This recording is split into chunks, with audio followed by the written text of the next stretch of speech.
The news of her father's death hit Elise like a silent, merciless blow.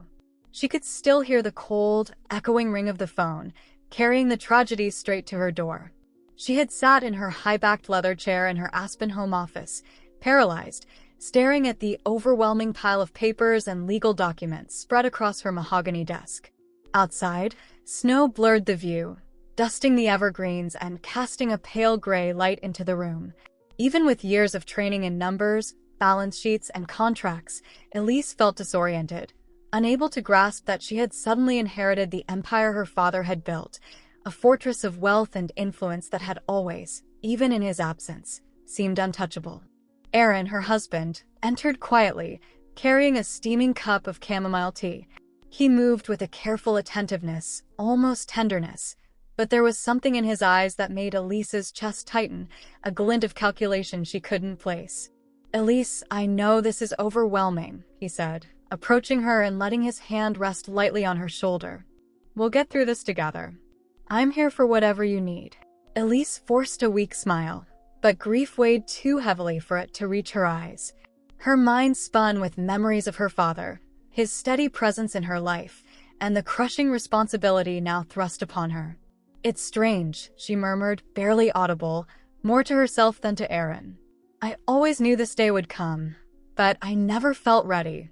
"No one ever is," he replied softly, but Elise caught the subtle tension beneath his words, something measured, almost rehearsed. She blinked, a sense of dissonance creeping into her chest.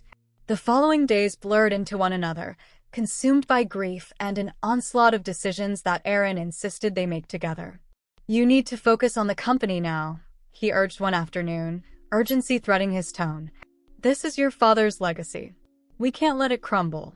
His words came quickly, as if racing against some unseen clock. Then, in the midst of her sorrow, her phone buzzed. A message from Curtis, her ex-boyfriend and former director at the company, lit up the screen. "Elise, we need to talk. There's something you should know about Aaron." Her heart clenched. Curtis had always been close to her father, a trusted confidant even after their romantic relationship ended. What could he possibly know that would unsettle her so profoundly? Her fingers trembled as she typed. "What is it, Curtis? What are you talking about?" "I don't want to text about it. Meet me at the office tomorrow, it's important." The words hung in the air like a warning. Elise glanced at Aaron, absorbed in his phone, either oblivious or pretending to be. And in that moment, a seed of doubt planted itself in her mind, dark and unyielding. Something was very wrong. The next morning, Aspen was crisp and still, each breath carrying the sharp tang of snow and pine. Elise arrived at the office, nerves frayed from a sleepless night. Curtis was already there, sitting rigidly in the leather chair she remembered so well. He looked older somehow, the warmth she had once associated with him replaced by a tension that made her skin prickle. She took a seat across from him, her heart hammering, uncertainty coiling inside her like a living thing. "Elise," Curtis began, voice tight, deliberate. "I thought long and hard before calling you. I didn't want to add weight to everything you're already carrying. But as director, and out of respect for your father, I can't stay silent." Her hands clenched together. "What is it, Curtis?" "Tell me," she whispered, afraid of the answer even as she demanded it. "It's about Aaron and Odessa," he said, each word heavy, sinking into her like stones. Elise froze. Curtis laid out everything. Secret meetings, whispered conversations, stolen moments. Aaron was involved with Odessa. The room seemed to shrink around her. Each word Curtis spoke echoed in her mind, growing louder until it was impossible to ignore. Aaron and Odessa. The thought was absurd, impossible. They were practically family. "You must be mistaken, Curtis. This can't be happening," she murmured, shaking her head, trying to banish the image. But the seed of doubt had already taken root. Memories surfaced unbidden, furtive glances, the way Odessa seemed to appear whenever Aaron was near, subtle smiles exchanged during gatherings. Curtis watched her carefully, empathy etched across his face. "I wouldn't bring this to you if I weren't certain," he said.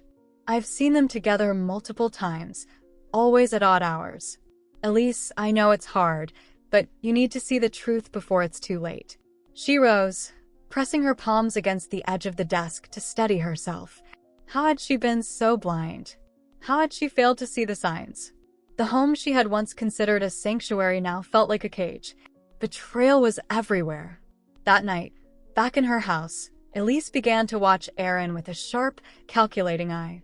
Every movement, every glance, every word seemed loaded with double meaning. When he smiled at Odessa during dinner, her chest constricted. It wasn't a casual smile. It was the same one he had once given her, warm and intimate, now stolen and redirected. Every detail she had ignored before now screamed betrayal. "Are you okay, Elise?" Aaron asked, setting a plate on the table. "You seem distant." "I'm fine. Just tired," she replied, forcing a weak smile, her hands trembling beneath the table. Inside, she knew her life had irrevocably changed. The tension in the house became almost tangible. Every step Aaron took, every hushed conversation with Odessa, felt like a tightening net around her. He grew increasingly absent, citing meetings that never existed. Odessa appeared more frequently, fabricating excuses to linger. And the shared, knowing glances between them did not escape Elise. "He thinks I'm blind, but I see everything," she whispered to herself. One frigid night, as snowflakes swirled over the darkened streets of Aspen, Elise sat hunched over her father's papers in the quiet of her study. Contracts, reports, financial statements. She sifted through them with painstaking care, searching for the proof that would expose Aaron's scheme. Curtis had already begun gathering evidence, but Elise knew they needed something irrefutable, a thread of truth Aaron couldn't deny. Her phone buzzed, piercing the silence. Curtis's voice was sharp, urgent. "Elise, I accessed the messages between Aaron and Odessa. They're planning to transfer part of your inheritance to a secret account soon. We have to move fast." "Did you get the messages?" Elise asked, her voice a mix of disbelief and grim determination. The betrayal ran deep, but for the first time, a spark of clarity cut through the haze of grief. The fight had begun. "They've gone too far. They're overconfident, Elise." "Aaron thinks he's untouchable," Curtis warned, the gravity of the situation heavy even through the phone. Elise's mind spun, a storm of grief, anger, and calculated resolve coiling tight. The man who had promised to love and protect her was plotting to steal everything she had inherited. But he didn't know that she had a plan too, a plan that would make him bitterly regret ever betraying her. Over the following days, Elise observed Aaron and Odessa from the shadows, watching them sink deeper into their tangled web of lies. They whispered when they thought she wasn't listening, exchanged secretive glances, and moved with the arrogant ease of those who believed themselves untouchable. Odessa seemed to relish the illusion that Elise was completely unaware. "Do you think she suspects anything?" Odessa asked Aaron one evening, her voice low, conspiratorial, while Elise lay in the adjoining room, feigning sleep.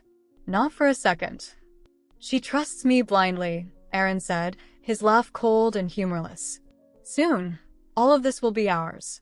Elise's blood boiled, but she kept her calm. Her plan was almost complete. The trap she had been weaving for Aaron and Odessa was about to snap, merciless and irreversible.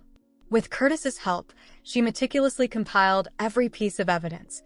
Messages, forged documents, suspicious transactions, hidden financial trails. Each revelation fit together like pieces of a dark puzzle, steadily constructing a portrait of deceit. The more Aaron and Odessa plotted, the closer Elise moved to exposing them. In his arrogance, Aaron had never considered that his own confidence would be his undoing.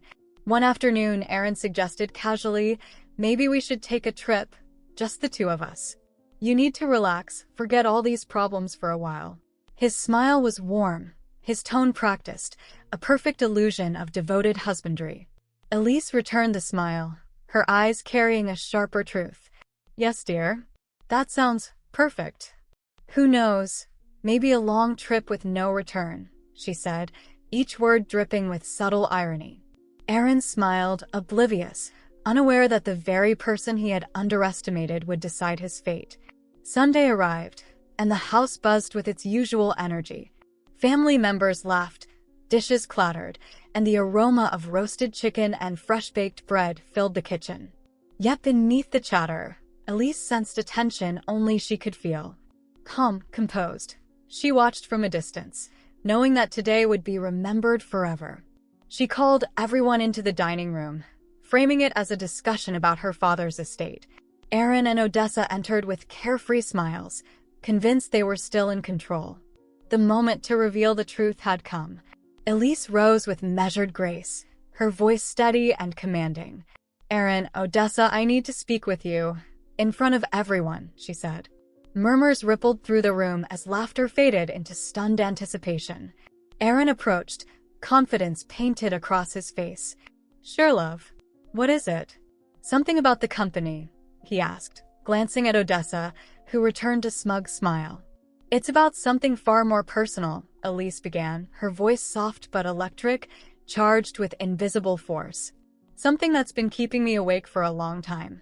They exchanged a nervous glance, the first cracks in their facade appearing. The family leaned in, curiosity growing. "You're scaring me, Elise." "What's happening?"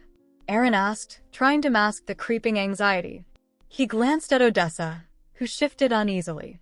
Elise fixed her gaze on him, unwavering. "This is about the two of you. About you, Aaron, and you, Odessa." Shock struck instantly. Odessa choked on a breath, panic flaring. Aaron's composure faltered. His face went pale. "What are you talking about?" "This is ridiculous," he barked, forcing a laugh that trembled on the edge of fear. Curtis stepped forward, documents in hand, each page a testament to their careful investigation. "I suggest you stop lying, Aaron. Here's everything we've gathered. Every secret meeting, every transaction, every deception." Whispers spread through the room as family members processed the revelations. Elise's mother pressed her hand to her mouth, disbelief written on her face. "No, Aaron, this can't be true," she whispered, trembling. Odessa rose, frantic. "Elise, you have to believe me. Aaron made me do this." Her voice cracked, desperation betraying her guilt. Elise's heart ached, but her resolve burned brighter than ever. She met Odessa's gaze, cold and unwavering. "Do you really think you can manipulate me? That I'll fall for your lies? I've seen everything. I've heard everything." Cornered and enraged, Aaron erupted. "This is jealousy, Elise. You and Curtis have always been close. It's no surprise you're plotting against me." His words were deflection, but the panic seeping through them betrayed him. Curtis remained calm. "This isn't about me, Aaron. It's about what you did. How you tried to deceive Elise and steal what rightfully belongs to her." Elise inhaled deeply, a mixture of pain and liberation washing over her. "I trusted you, Aaron. I gave you all my love, my trust, and you chose to betray me in every possible way.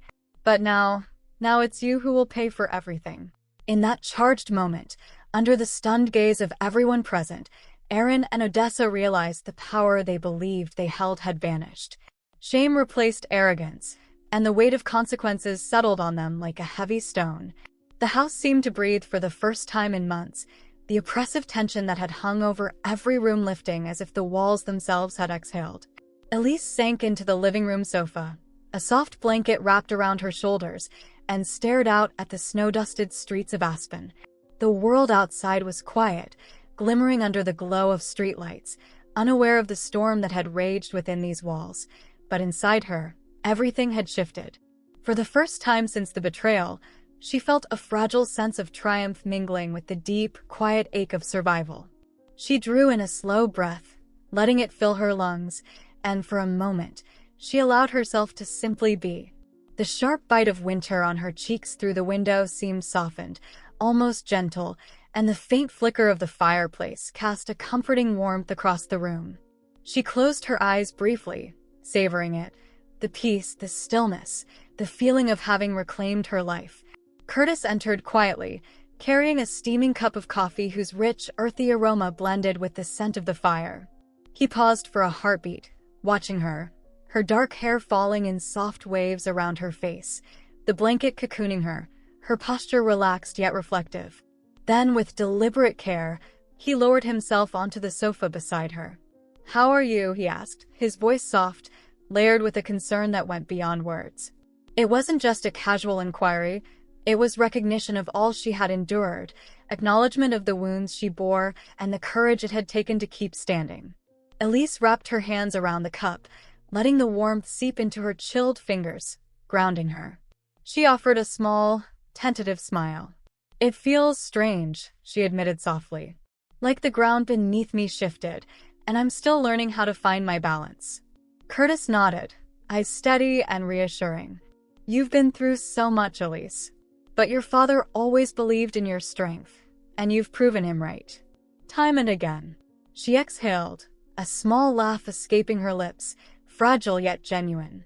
"Maybe I am stronger," she said. "I lost myself in the chaos, but now, I think I'm finally finding who I am again."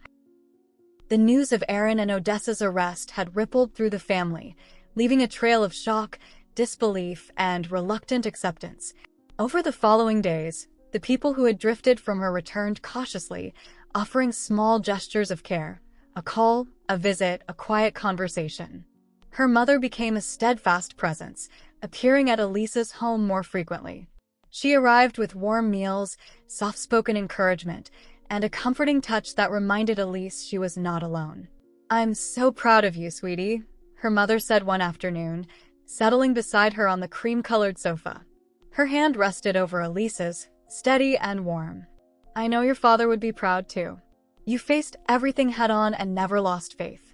Elise squeezed her mother's hand, her lips curving into a tired but genuine smile. "I was scared I'd fall," she admitted, her voice soft but firm. "But I realized that falling isn't the end. What matters is standing back up, and I did." The family's wounds remained tender, raw reminders of the betrayal and chaos that had engulfed their lives. Yet, in that quiet space of healing, life slowly began to find its rhythm again. Curtis became a presence both constant and subtle. He never forced words or attention, but in the ordinary moments, morning coffee in the sunlit kitchen, quiet walks through snow-melted streets, shared glances in the living room, trust and understanding filled the spaces left by loss. Often, their eyes spoke more eloquently than any conversation could. As spring began to creep over Aspen, softening the edges of the snow, Curtis suggested a walk. The city shimmered with life. Buds swelled on the trees, tulips swayed gently in the breeze, and children's laughter carried across the park like a living melody. "Do you still believe in love?" Curtis asked gently, his tone tender but curious, as if he were asking more of himself than of her. Elise paused, gazing at the horizon where sunlight danced on the winding river, golden shards breaking across the water's surface. A warm breeze teased loose strands of her dark hair across her cheeks, brushing her skin as if nature itself whispered reassurance. She inhaled deeply, feeling the crisp air fill her lungs, and allowed herself a long, steady exhale. When she looked back at him, her eyes shone with a quiet radiance. "I don't think I ever stopped believing," she said softly, voice steady. I understand now that true love starts here." She placed her hand over her heart. Inside me, Curtis stepped closer, admiration plain in his gaze. "You've always been the strongest person I've ever known," he said, sincerity in every word. "That's what I've always admired about you, Elise." She smiled, sunlight catching the determination etched in her features. "Then let's do it right this time," she said softly. "No pressure. No expectations. Just living one day at a time together." Hand in hand, they moved forward into a future unburdened by shadows. Elise was no longer the woman betrayed, deceived, and abandoned. She had become a testament to resilience, a living proof that even in the face of profound adversity, life could be rebuilt, reclaimed, and transformed. With Curtis by her side, she realized this wasn't just a new chapter. This was an entirely new story. A story filled with honesty, hope, and quiet joy. Every breath felt lighter, every smile more authentic, and for the first time in years, the horizon stretched before her not as a threat, but as a promise, a brilliant, shimmering invitation to embrace all the life that lay ahead. Elise paused, gazing across the park as sunlight dappled the melting snow. For the first time in months, she allowed herself to truly feel it: peace, possibility, renewal. The past had tried to break her, but now, stronger than ever, she was ready to live fully, fiercely, and without fear. You just heard this one from Stories by Sue. If it resonated, don't forget to like and subscribe. What are your thoughts? Share them in the comments. I'd love to hear. Thanks for watching.